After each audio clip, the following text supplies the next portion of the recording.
But Ferguson is the result of a town, a city, the people who should have been awake falling asleep.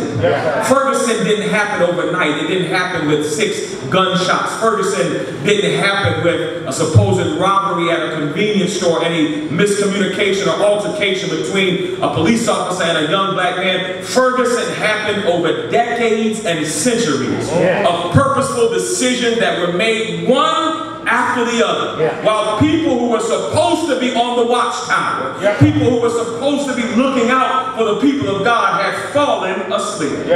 Police grow to believe that they are accountable to no one, and they can do whatever they want to do while we're asleep. Poverty grows at an alarming rate and is pushed into small communities so that those that come to downtown don't have to worry about being disturbed by things like poverty. They can go to the Cardinals game and see the arch and not have to allow their eyes to look at something as miserable as poverty.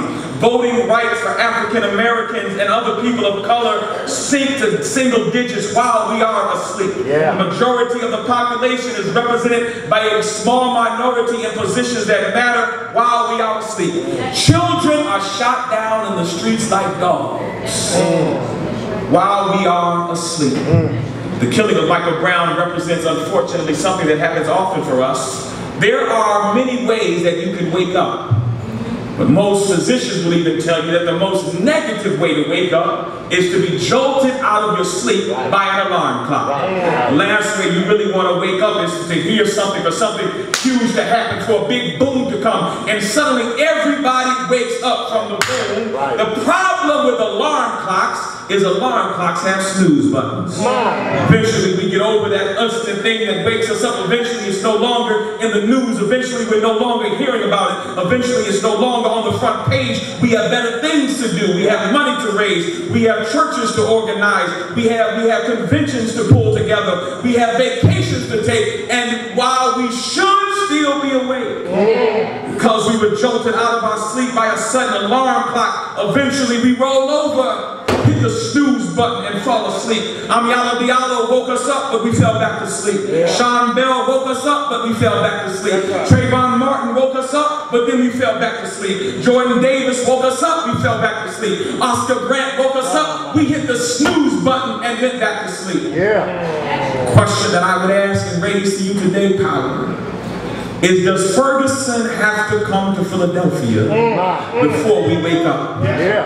Does a young boy or girl, regardless of nationality, race, color, creed, have to lie down in the middle of Broad Street with 6 bullets inside of them before we wake up? Is it necessary that tanks are on our block and rolling down our streets before we wake up? Do we need the smell of tear gas infesting our Sunday evening dinner before we wake up? It's time to wake up. We've got work to do.